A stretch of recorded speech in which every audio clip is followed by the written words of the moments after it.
Honorable Raso has said it, and I know he came from the uniformed forces.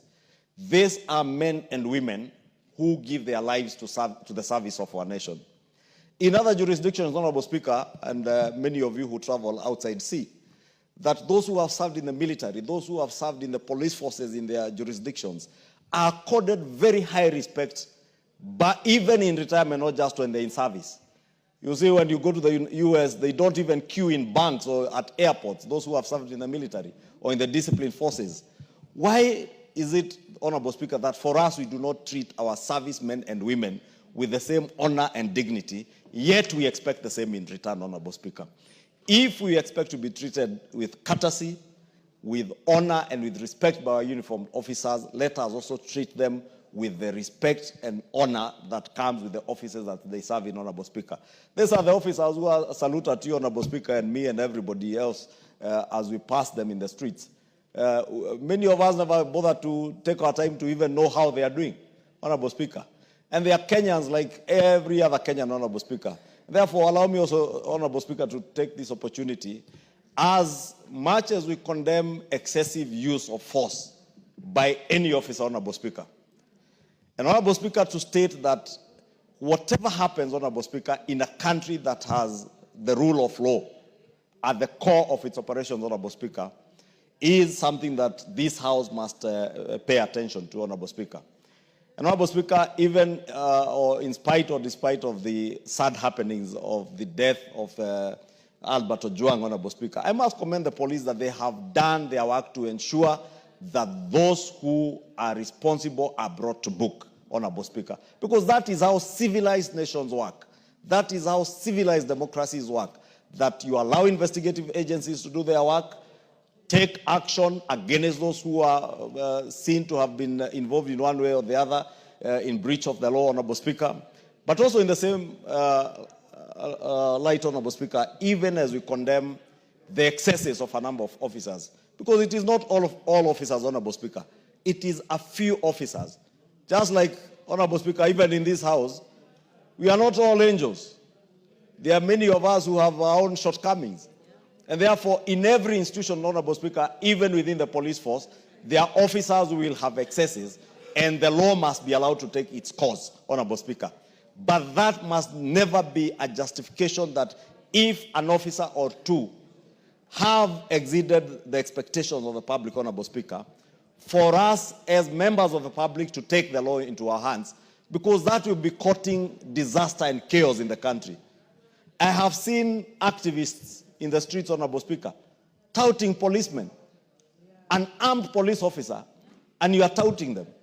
I saw somebody, Honorable Speaker, the other day in Nakuru, brandishing a machete at an armed police officer, and I must take this opportunity, Honorable Speaker, to commend that officer in Nakuru who was being taunted with a panga. His life would have been at risk, or the lives of other Kenyans, but he maintained his cool. That is the kind of spirit we want to see, Honorable Speaker. But we must also speak to our people. We must also speak to the public that let us also treat our policemen and women with respect, with honor, and with the dignity that they deserve. Honorable Speaker, it is said, Honorable Speaker, that if you want to know the cost of education, try ignorance. If you want to know the cost of chaos, Honorable Speaker, allow, Honorable Speaker, everybody to roam the streets and do what they want and withdraw the police from those streets any day. Whether they are people picketing, whether they are demonstrators, whether they are mobilized looters, like we have seen, Honorable Speaker, in the recent past, what we are seeing being described as demonstrations are organized groups of goons, Honorable Speaker. Yes. Organized groups of goons. And you know, shamelessly, I had a leader purport that even the cars that were burnt last week were nowhere in the register of vehicles at NTSA. And I want to dare the former deputy president. It is okay to go and incite people on vernacular radio, but you must have the decency to adduce evidence of every allegation and claim that you make. Otherwise, you continue to exhibit the sort of ignorance that you served with in office, even when you're out of office, Honorable Speaker. Kenyans witnessed those cars being burnt down. It only took me 5 minutes, Honorable Speaker, to be able to check. Just zoom in, look at the number plates, check for those number plates at NTSA, and you'll be able to see that these are cars, one of them belongs to a security company, Honorable Speaker. You saw the officers who are in the escort car.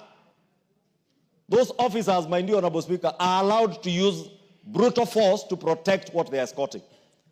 Because most of them, it's cash in transit. They do not know who are these who are stopping them in the streets when they are transiting with cash.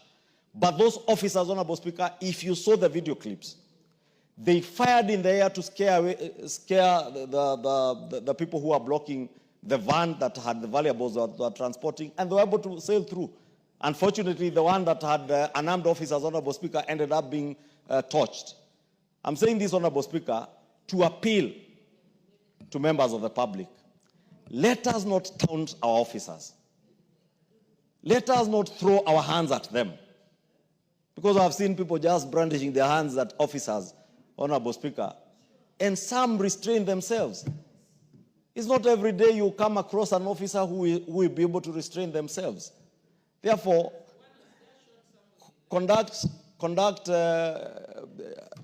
ourselves, Honorable Speaker, in a dignified way. When we want to picket, when we want to protest, Honorable Speaker, we do it in a way that we are also not provoking these officers, that we are not provoking those who are running businesses in our towns, Honorable Speaker, because also this chaos comes with a huge cost to business people, especially those in the CBD who've had to lose their property last year, and as you can see, Honorable Speaker, this year.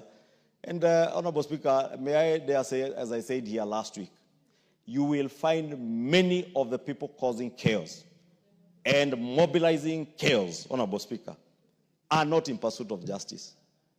Some have not even had the decency and the courtesy to even say pole to Mzee Ojwang and his family, the family of the young man from Homa Bay who is deceased.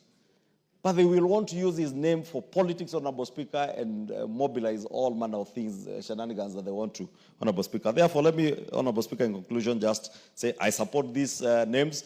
As I said, despite there being only one man, Honorable Speaker, these are very able officers who will serve this commission, Honorable Speaker. And very important business to transact. I'd like to close this. I'd like to close this motion so that we can move to the next business. But I think it would not be right for me, especially as a woman leader, not to correct the Hansard, which was, your report. So I think I propose that you change to say that Mrs. Peris Muthoni Kimani has served with distinction in the police forces